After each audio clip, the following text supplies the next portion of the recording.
నమో నరేంద్ర మోదీ అంటోంది తెలంగాణ బీజేపీ. 3 రాష్ట్రాల ఎన్నికల్లో విజయ కేతనం ఎగురవేసిన మోదీ అభివృద్ధి మంత్రంతో తెలంగాణలో అడుగుపెట్టబోతున్నారు. తెలంగాణకు ఇప్పటివరకు కేంద్రం ఇచ్చిందేంటి, ఇకపై ఇవ్వబోయేదేంటి అన్న విషయాల్ని తన ప్రసంగంలో ప్రస్తావించనున్నారు. తెలంగాణలో బీజేపీని అధికారంలోకి తీసుకోవడమే లక్ష్యంగా సమర సంఘాన్ని పూరిస్తారు ప్రధాని.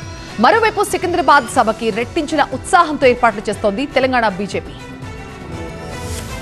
మోడీ గారు మరి 10వ తేదీ తెలంగాణకు వస్తూ ఉన్నారు.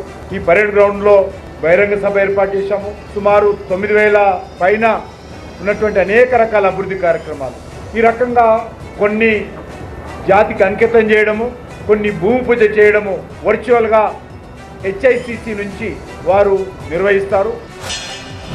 విజయ్ పార్టీకి సమర్థిస్తున్నదంటే కాంగ్రెస్ యొక్క దిగజారుడుతనానికి ఇది నిలుస్తుంది.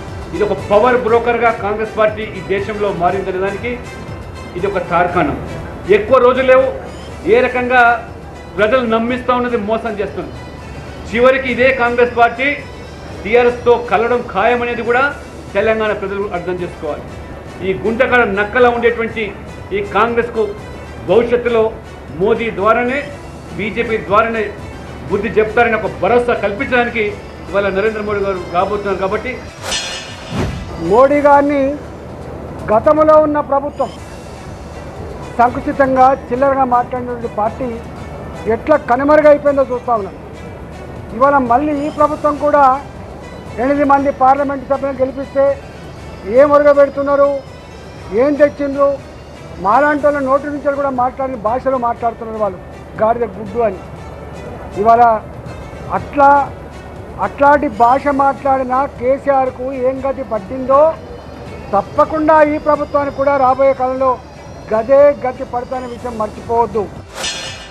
తెలంగాణ రాష్ట్ర ప్రజానీకానికి దిశానిర్దేశం చేయడానికి, నేనున్నాను అని చెప్పి భరోసా ఇవ్వడానికి, మరి 3 రాష్ట్రాల్లో విజయకేతనం ఎగిరేసిన తర్వాత తెలంగాణ రాష్ట్రంలో కూడా నేనున్నాను, రేపు డబుల్ ఇంజన్ సర్కార్ వల్లనే ఈ ప్రాంతం అభివృద్ధి చెందుతున్న ఒక సంకేతం ఇవ్వడానికి విచ్చేస్తున్నటువంటి నరేంద్ర మోడీ గారికి మేము స్వాగతం పలుకుతా ఉన్నాం.